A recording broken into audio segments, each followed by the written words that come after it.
The humidity hung over Terrebonne Parish like a wet blanket, the kind of heat that made everything slow down and stick together. Jolene Bro wiped down the counter at Thibodeau's diner for the third time in an hour, not because it needed it, but because moving helped. Moving meant she didn't have to think. The lunch rush had thinned out, leaving behind a scatter of regulars and the low hum of the window unit fighting its losing battle against August. Jolene's uniform was damp at the collar, her ponytail wilting, but she kept the long sleeves buttoned at the wrists despite the heat. She'd gotten good at that, the long sleeves, the careful application of concealer, the smile that reached her mouth but never quite made it to her eyes. The biker came in around 2 when the diner was almost empty. She noticed him the way she noticed all men now, with a quick assessment of size, speed, exits. He was tall, late 40s, with a shaved head and a beard going gray at the edges. His cut said, Iron Serpents MC, Huma Chapter, and beneath that, Vice President. He moved like a man who'd learned to take up space without apology, but when he slid into a booth by the window, he did it quietly. No swagger, no noise. Jolene grabbed a menu and a glass of water. Afternoon. You know what you want, or you need a minute? Coffee, black, and whatever's good. He didn't look at the menu.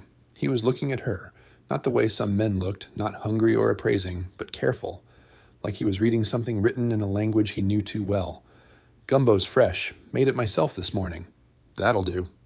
She turned to go, but his voice stopped her. You got a name? Jolene. It's on the tag.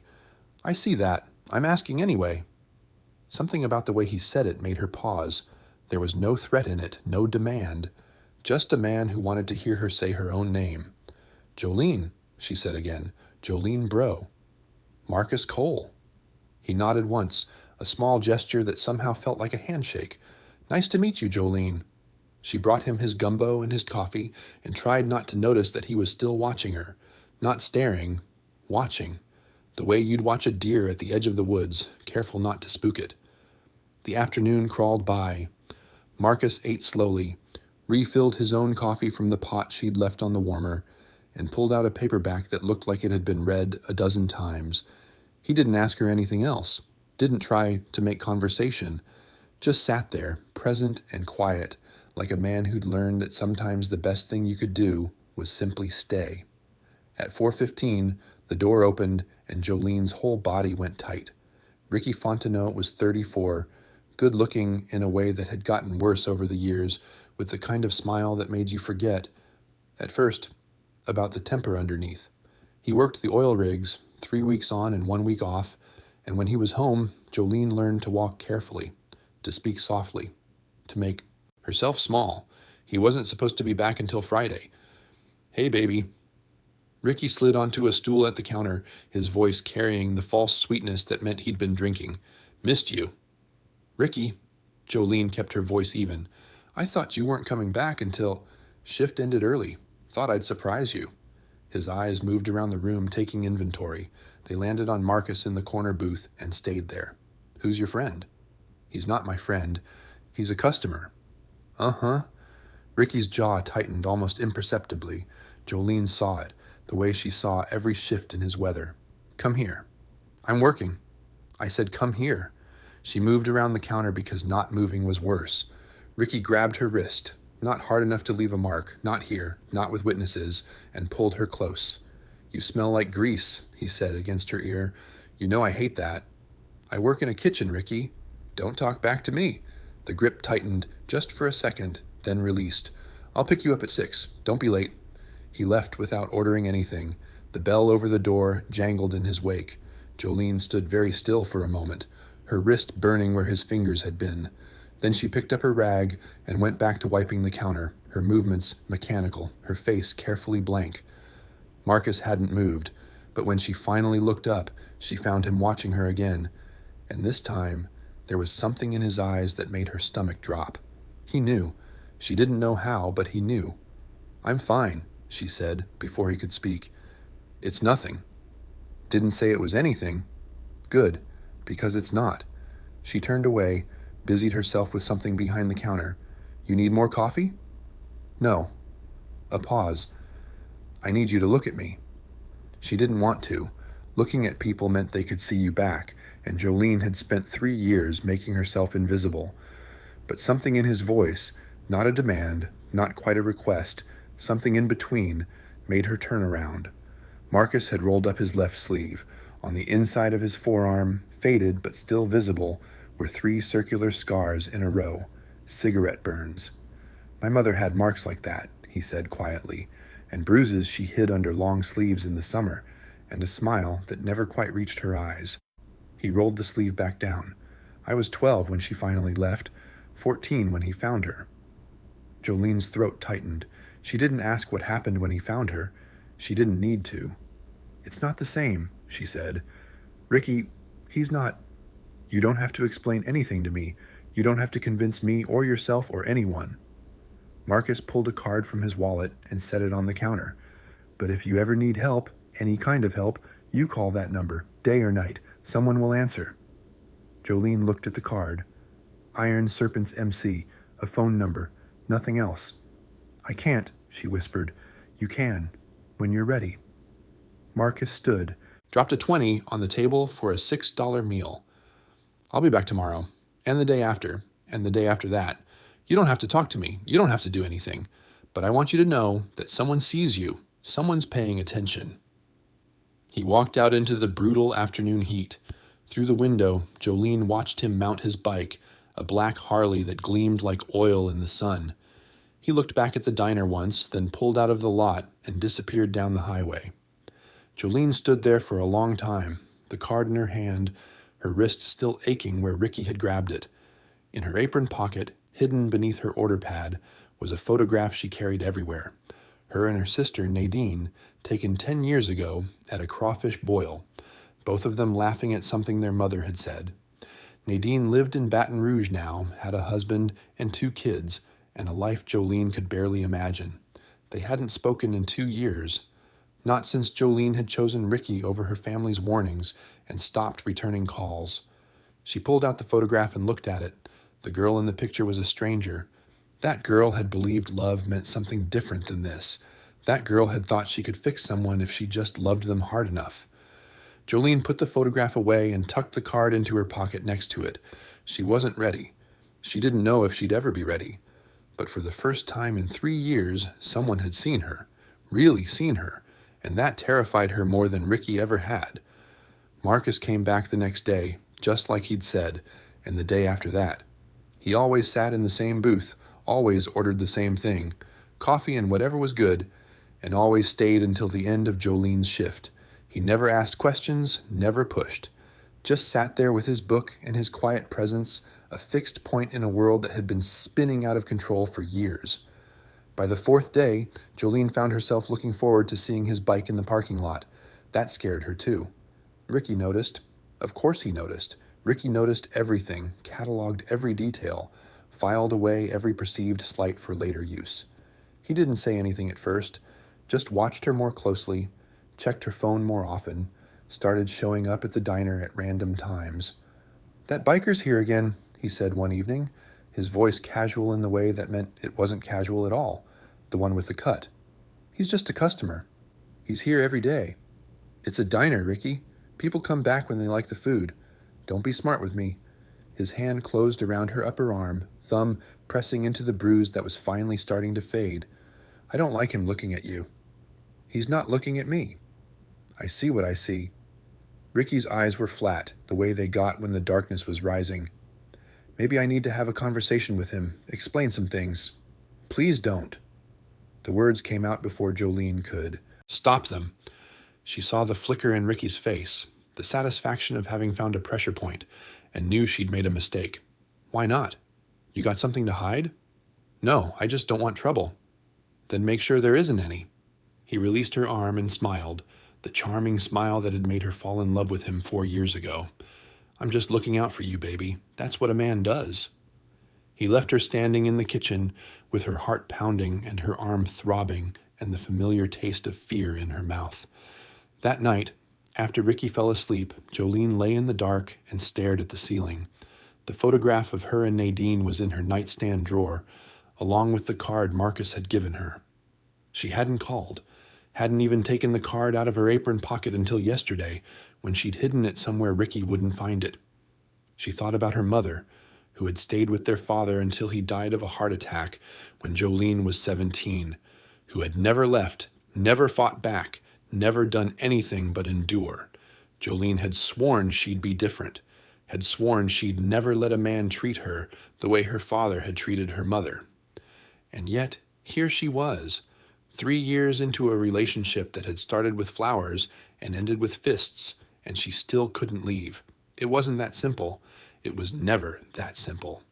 Ricky controlled the money, the car, the lease on the apartment. He knew where she worked, where her friends lived, where Nadine's kids went to school. He'd made that clear early on. If she ever tried to leave, he'd find her. And if he couldn't find her, he'd find someone she loved. So Jolene stayed and covered the bruises and smiled at customers and tried to disappear inside herself into a place where the pain couldn't reach. But Marcus had seen her, and now that she'd been seen, she couldn't unsee herself. Across town, Ricky Fontenot sat in his truck outside a bar he'd been banned from twice and stared at his phone. The screen showed a photo of Jolene from 2 years ago, back when she still smiled like she meant it. She was standing in the kitchen of their apartment, flour on her cheek, making biscuits the way his grandmother used to make them. He'd taken the picture without her knowing, just to have something to look at on the rig when the nights got long. He loved her. That was the thing people didn't understand. He loved her more than he'd ever loved anything in his worthless life. And because he loved her, he couldn't stand the thought of losing her, couldn't stand the way other men looked at her, couldn't stand the possibility that she might wake up one day and realize she deserved better. His father had been the same way with his mother. Ricky had sworn he'd be different, had promised himself at 15, standing over his old man's grave, that he'd never raise a hand to a woman. But promises were easier to make than keep. The first time he'd hit Jolene, he'd cried for an hour. Afterward, begged her forgiveness, sworn it would never happen again, and he'd meant it. God, he'd meant it. But the rage was always there, just under the surface, and sometimes it broke through before he could stop it. He knew what he was. He wasn't stupid. He just didn't know how to be anything else. Ricky finished his beer and started the truck. Tomorrow he'd make it up to Jolene, bring her flowers, take her somewhere nice, show her the man he wanted to be instead of the man he was. It would work for a while. It always did. And then it wouldn't. And the cycle would start again. Marcus made the call on a Thursday evening from the parking lot of Thibodeau's diner. "Hey, it's Cole. I need to talk to Mama Jean." The voice on the other end, Decker, the club's sergeant-at-arms, went quiet for a moment. "This about that waitress you've been watching? News travels fast. Small club. People talk." A pause. "She in trouble?" "The bad kind. Boyfriend works the rigs, comes home mean. She's not ready to leave yet, but she's getting there." Marcus watched the diner through the window, saw Jolene moving between tables with that careful grace that broke his heart. "I want Mama Jean to know, in case things move fast. I'll pass it along. You know she'll want to meet her. When she's ready, not before." Marcus hung up and sat with the weight of what he was doing. Mama Jean Trosclair, ran a network of safe houses throughout the bayou, places where women could disappear until they were ready to reappear somewhere else. She'd started it 30 years ago, after her own daughter had been killed by an ex-husband, and she'd saved more lives than Marcus could count. But he also knew the risks. Ricky Fontenot wasn't a man who'd let go easily. Men like that never were. And if Jolene ran before she was ready, before she had a plan, before she was fully committed, Ricky would find her. Men like that always did. So Marcus waited and watched and let Jolene come to him in her own time. The next morning, Jolene arrived at work with a split lip and a story about walking into a cabinet door.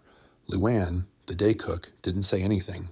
Neither did Pete, the owner, who'd seen 100 women come through his diner with 100 different stories about doors and cabinets and stairs.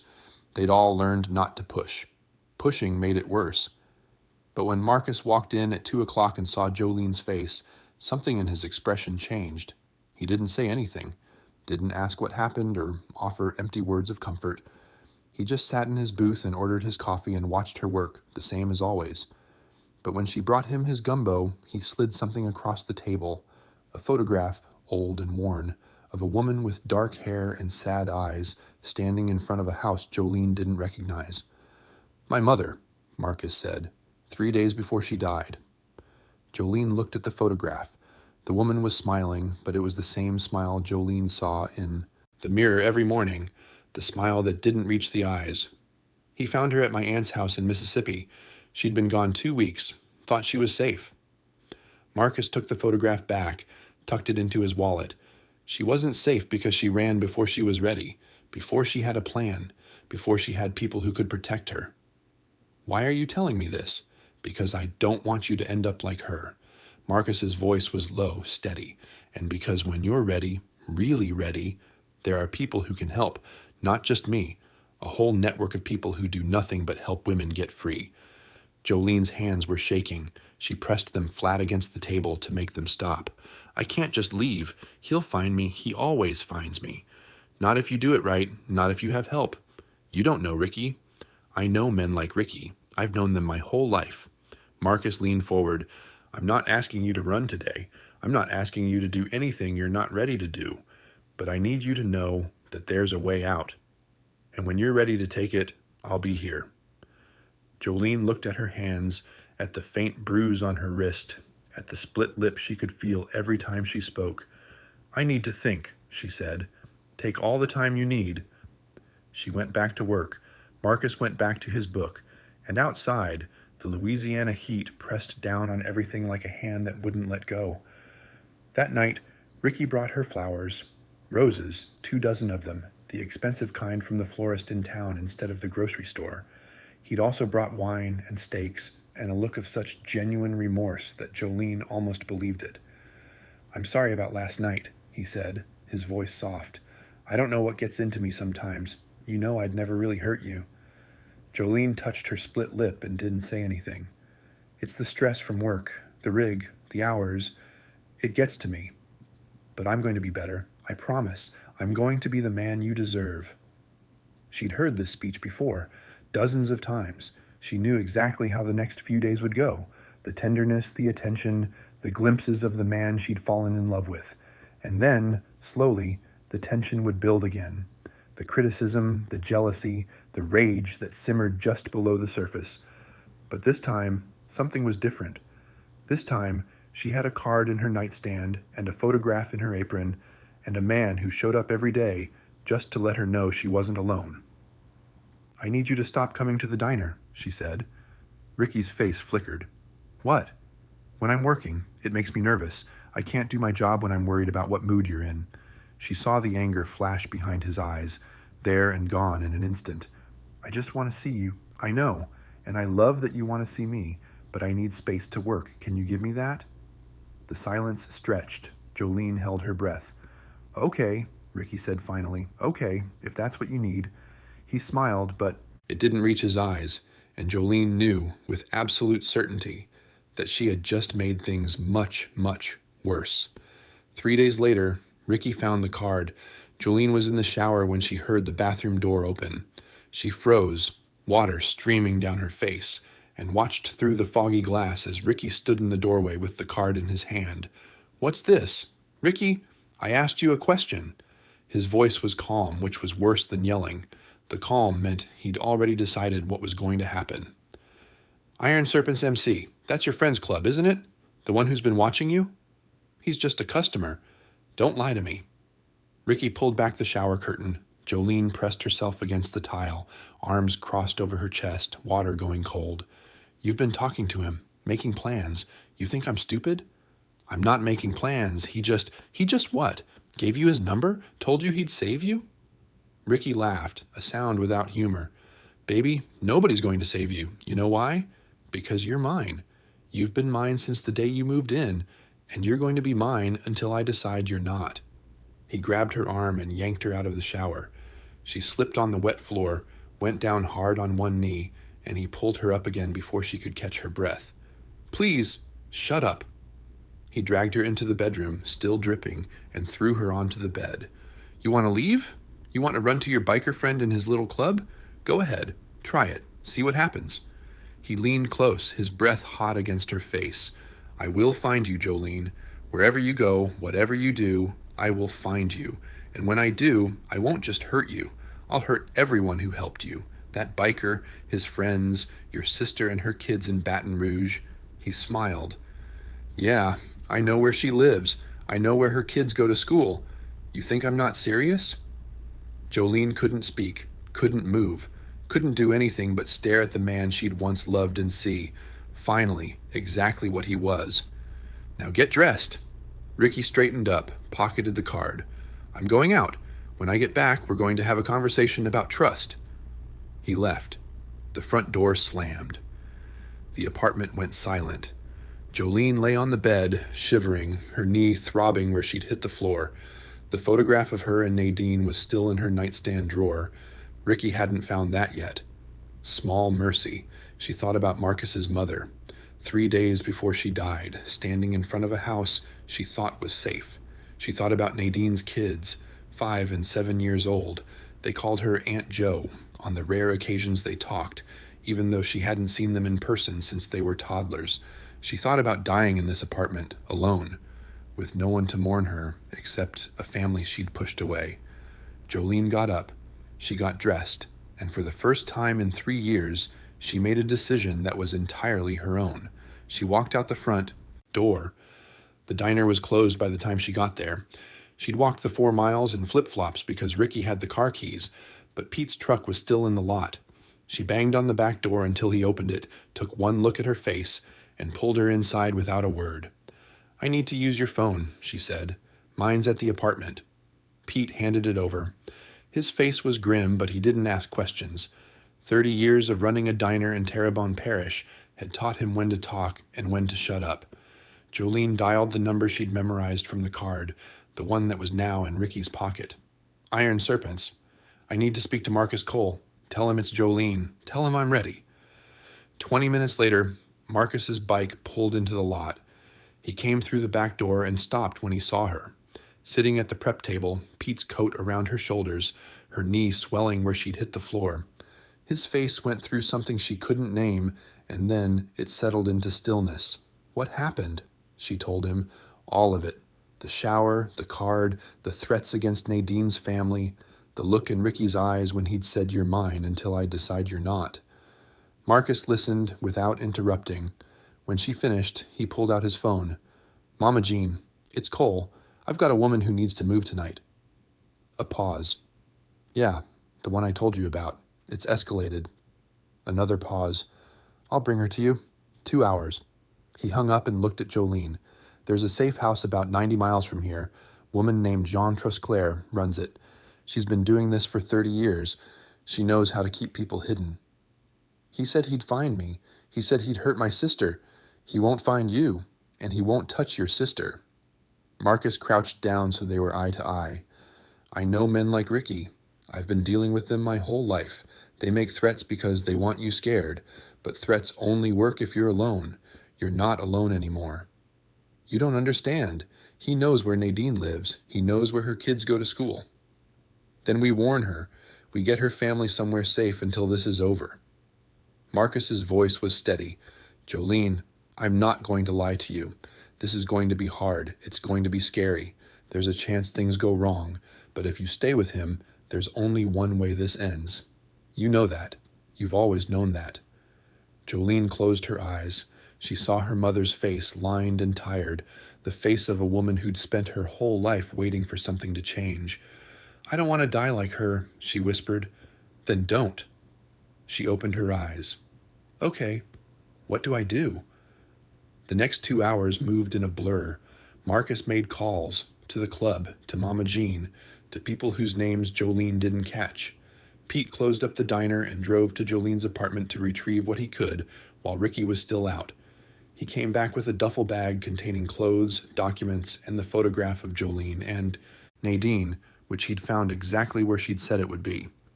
"He came back while I was there," Pete said, his face pale. "Saw the door open and started yelling. I went out the back." "Did he see you?" "I don't think so, but he knows something's wrong." Marcus nodded. "Then we move now. Decker, you and Ray escort Jolene to Mama Jean's. Take the back roads. I'll stay here in case Fontenot shows up. You sure that's smart? Decker was a big man with a beard like Spanish moss and eyes that had seen too much. He's going to be looking for her. Let him look. He finds me instead of her. That's a conversation I'm happy to have. Jolene grabbed Marcus's arm. Don't, please. I don't want anyone getting hurt because of me. Nobody's getting hurt. Ricky's a bully, and bullies fold when they meet someone who isn't scared of them. Marcus covered her hand with his. This is what we do, Jolene. This is why the club exists. Not just to ride, to protect people who can't protect themselves. Why? Why do you care what happens to me? Marcus was quiet for a moment. Then he reached into his wallet and pulled out the photograph of his mother. Her name was Delia. She was 41 years old when she died. She liked to garden, and she made the best pecan pie in Louisiana, and she used to sing me to sleep when I was little. He looked at the photograph, then at Jolene. I was 16 when he killed her. Old enough to know what was happening, too young to stop it. I've spent the last 30 years trying to make up for that. You can't save everyone. No, but I can save you. He tucked the photograph away. If you let me. Jolene looked at the men around her, Marcus with his quiet certainty, Decker with his watchful eyes, Pete with his diner and his silence and his willingness to walk into danger for a woman who was just a waitress at his restaurant. None of them had any reason to help her. None of them owed her anything. And yet, here they were. Okay, she said. Let's go. Decker led her to a truck parked behind the diner, nondescript, Louisiana plates, nothing that would draw attention. Ray was already in the driver's seat, engine running. Before she climbed in, Jolene turned back to Marcus. My sister, you said you'd warn her. I'll call her myself, tonight. Tell her... Jolene's voice broke. She tried again. Tell her I'm sorry, for everything, for pushing her away, for not listening. Tell her I should have called. You can tell her yourself, when this is over. Jolene nodded.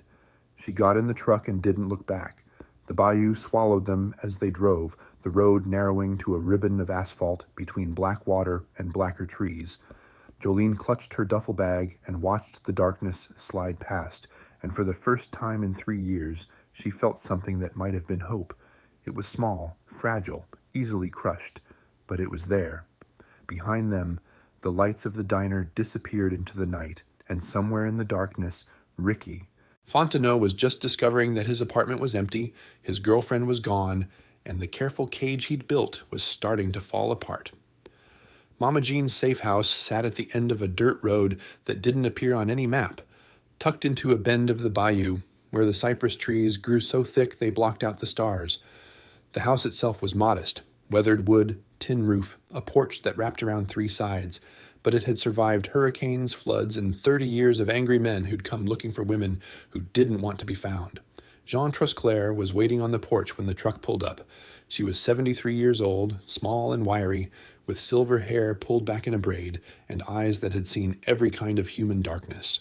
She'd buried a daughter, a husband, and more hope than most people ever had, and she was still standing, still fighting, still opening her door to women who had nowhere else to go. You must be Jolene. Her voice was surprisingly soft.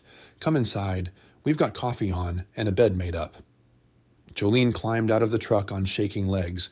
The night was alive with sound, frogs, insects, the splash of something moving through the water, and for a moment she just stood there, breathing air that didn't taste like fear.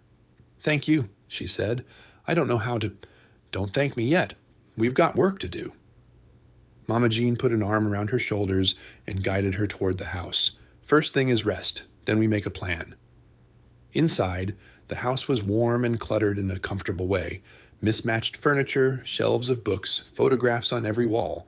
Jolene noticed several women's faces in those photographs, some smiling, some serious, all of them looking at the camera with the particular expression of people who had survived something terrible. Those are my girls, Mama Jean said, following her gaze. Every woman who's come through this house, I take their picture when they leave. Reminds me why I do this. How many have there been? Lost count around 200. That was 15 years ago. Mama Jean handed her a cup of coffee. Now drink this and tell me everything. Not tonight. Tonight you sleep. But tomorrow we plan. Jolene took the coffee and felt something loosen in her chest. For the first time in 3 years, she was somewhere Ricky couldn't reach her, somewhere she could think without fear, breathe without watching the door. It didn't feel real. She kept waiting for the other shoe to drop. But the night passed quietly, and when she woke to sunlight filtering through cotton curtains, the world was still standing. And so was she. Back in Huma, Marcus was waiting for Ricky to find him. He didn't have to wait long. At 6:47 a.m., Ricky's truck came screaming into the diner parking lot, throwing gravel as it skidded to a stop. Marcus was sitting on his bike, coffee in hand, watching the sunrise paint the bayou gold. Ricky stormed across the lot, fists clenched, face twisted, with rage. "Where is she?" Marcus took a sip of his coffee. "Good morning to you, too." "Don't play games with me. I know you helped her. I know you took her somewhere." Ricky was close now, close enough that Marcus could smell the whiskey on his breath, see the red rims of eyes that hadn't slept. "Tell me where she is, or I swear to God." "You'll what?" Marcus set down his coffee and stood. He was taller than Ricky, broader, and he moved with the easy confidence of a man who'd been in more fights than he could count. "Hit me? Go ahead. Try it. See what happens." Ricky's fist came up, hesitated, dropped. Some small part of his brain was still functioning, still calculating odds. Marcus wasn't Jolene. Marcus would hit back. "She's mine," Ricky said, his voice cracking. "She doesn't get to just leave." "That's where you're wrong. She's not yours. She was never yours. She was just too scared to remember that." Marcus stepped closer, and Ricky took an involuntary step back. "Now here's what's going to happen. You're going to get in your truck and drive away. You're going to forget Jolene's name, forget her face, forget she ever existed, and you're never going to look for her." "Like hell I won't. Let me finish." Marcus's voice went cold. "If you go looking for her, if you try to find her, contact her, hurt anyone she cares about, you won't be dealing with me. You'll be dealing with every iron serpent in Louisiana. You'll be dealing with the police, who are very interested in some domestic violence complaints that have suddenly resurfaced. And you'll be dealing with an army of women who have survived men exactly like you and would love nothing more than to watch you burn." Ricky's face went pale. "You can't prove anything." "I don't have to prove anything. I just have to make your life very, very difficult." Marcus pulled out his phone, showed Ricky the screen. "This is a list of every rig operator in the Gulf who's a friend of the club. One phone call and you never work offshore again. This is a list of every bar, restaurant, and business in Terrebonne Parish that owes us a favor. One phone call and you can't buy a beer in this town. This is the number for a detective in the sheriff's department who's been waiting for a reason to take a closer look at you." He put the phone away. "You want to keep playing this game, or do you want to walk away while you still can?" The parking lot was silent, except for the hum of insects and the distant rumble of a boat on the water. Ricky stood there, breathing hard, his whole body vibrating with rage he couldn't release. "She's not worth this," he said finally. "She's not worth any of this." "You're right. She's worth more." Marcus picked up his coffee, took another sip. "Now get out of here. And Ricky, if I ever see you again, it won't be a conversation." Ricky stared at him for a long moment. Then something in his face collapsed. Not defeat exactly, but the realization that he'd lost, that the walls he'd built around Jolene had crumbled, and there was nothing he could do to rebuild them. He got in his truck and drove away. Marcus watched until the taillights disappeared around the bend. Then he pulled out his phone and made a call. "It's done. He's gone." "You think he'll stay gone?" Decker's voice was skeptical. "For now. Long enough for Jolene to get on her feet." Marcus finished his coffee and crushed the cup. "Have someone watch him for the next few weeks. If he makes any moves toward Baton Rouge, I want to know about it." "Already on it." Marcus hung up and looked at the diner. Through the window, he could see Pete starting the morning prep, moving with the slow efficiency of a man who'd done the same thing for 30 years. Life going on, the world turning. He thought about his mother, Delia, with her garden and her pecan pie and her voice that had sung him to sleep. He thought about all the women who hadn't made it, who died in apartments and houses and the back seats of cars because no one had been there to help them run. He couldn't save them all, he knew that, but he'd saved this one. And maybe that was enough. That afternoon, Marcus drove the 90 miles to Mama Jean's safe house. Jolene was sitting on the porch when he arrived, a cup of coffee in her hands, her face turned toward the bayou.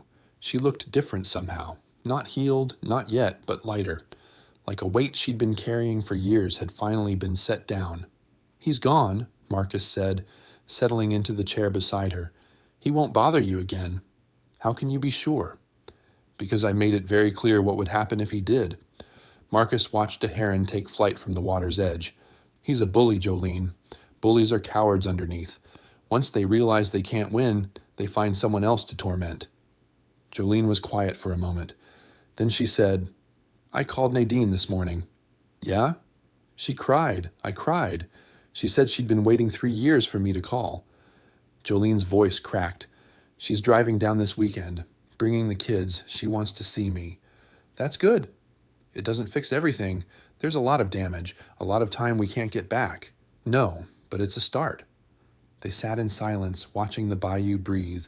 The water was dark and still, reflecting the cypress trees in the sky and the slow drift of clouds overhead. "What happens now?" Jolene asked. "That's up to you. Mama Jean can help you find a place to stay, a job, a new start.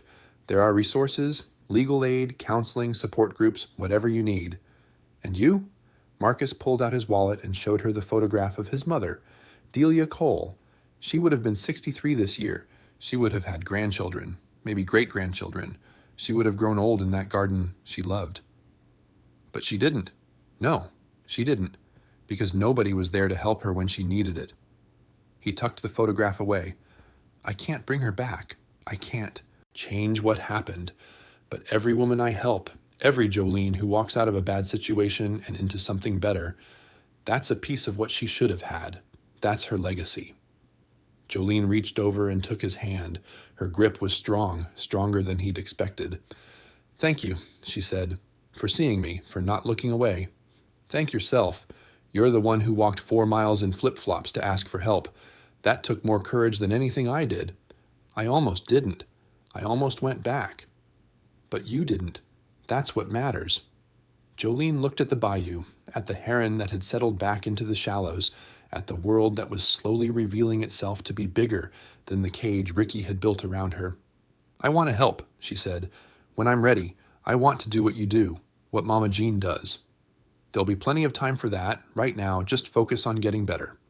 "I know, but I want you to know, this isn't the end of something. It's the beginning." She squeezed his hand once, then let go. "I'm not going to waste it." Marcus smiled. For a moment, he saw Delia's face superimposed over Jolene's. 2 women, separated by 30 years and 1,000 miles of grief, connected by something that looked a lot like hope. "No," he said, "I don't think you will." The sun was setting by the time he left, painting the bayou in shades of gold and crimson. Jolene stood on the porch and watched him go, the photograph of her and Nadine pressed against her heart. Behind her, Mama Jean was starting dinner. In 3 days, Nadine would arrive with her kids, and there would be tears and laughter and the slow, painful work of rebuilding what had been broken. It wouldn't be easy. Nothing worth doing ever was. But for the first time in 3 years, Jolene Bro was looking forward to tomorrow. 6 months later, Jolene hung a photograph on the wall of Mama Jean's safe house. It was a new picture, taken last week on Nadine's porch in Baton Rouge. The 2 sisters standing with their arms around each other, Nadine's kids mugging for the camera in front. They were all laughing at something Jolene couldn't remember now, some joke one of the kids had made, but the laughter was real. That was the part that mattered. She stepped back and looked at it, this new image hanging among the hundreds of others, Mama Jean's girls, survivors, all of them. "That's a good one," Mama Jean said from the kitchen doorway. "You look happy." "I am happy." The words still felt strange in Jolene's mouth, like a language she was relearning after years of forgetting. "I didn't think I'd ever say that again." "That's what they all say." Mama Jean smiled, the lines around her eyes deepening. "And then they do. That's the miracle of it." Jolene had moved into the safe house permanently in October, not as a resident, but as staff. She answered the phone that rang at all hours, the same number that had been on the card Marcus gave her. She made coffee for women who arrived shaking and terrified at 3 in the morning.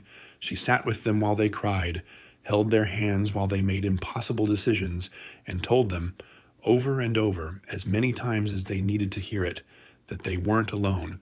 It wasn't easy work. Some nights she went to bed with other women's pain sitting heavy on her chest, their stories blending with her own until she couldn't tell where theirs ended and hers began. Some nights she dreamed of Ricky, of his hands on her arms and his voice in her ear, and she woke up gasping in the dark. But every morning she got up and did it again, because someone had done it for her, because Marcus had sat in that booth day after day, asking nothing, offering everything, until she was ready to save herself.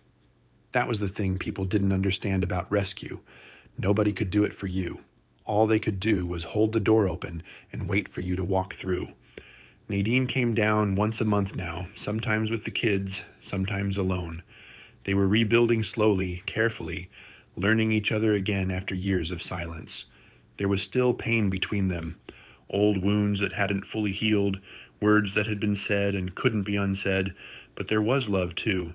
There had always been love. Jolene had just been too lost to see it. Last month, she'd finally told Nadine the truth about Ricky. All of it. The hitting, the control, the night he'd found the card and threatened to hurt her family. Nadine had listened without interrupting, her face pale, her hands gripping her coffee cup so hard her knuckles went white. When Jolene finished, Nadine had pulled her into a hug and held on for a long time. "I knew," she'd whispered. "I think I always knew. I just didn't know how to help you. You couldn't have helped me. I wasn't ready. But you're ready now." "Yeah." Jolene had pulled back and looked at her sister.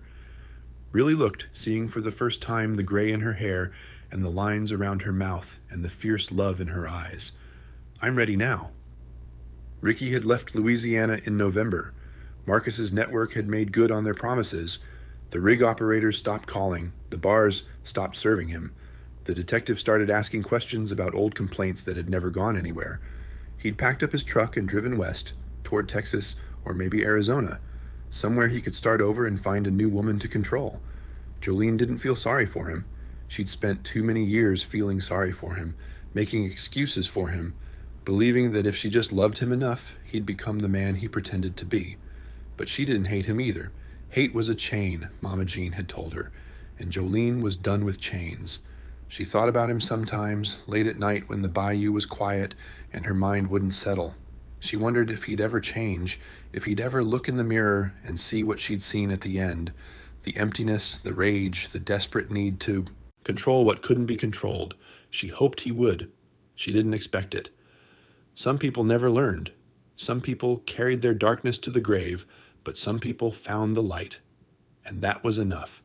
Marcus still came by every few weeks, usually on a Sunday afternoon when the house was quiet and the coffee was strong. He'd sit on the porch with Jolene and Mama Jean, talking about nothing in particular, watching the bayou do whatever bayous did. He'd started writing again, really writing, not just running from grief. Last month he'd taken a trip up to Mississippi, to the town where his mother had died. He'd stood in front of the house where it happened and said goodbye, finally, after 30 years. "Doesn't make it okay," he'd told Jolene when he got back. "Nothing makes it okay, but it lets me put it somewhere, carry it different. Like a scar instead of a wound. Something like that." Jolene understood. She had her own scars now, visible and invisible, and she was learning to carry them too, not as reminders of what she'd lost, but as proof of what she'd survived.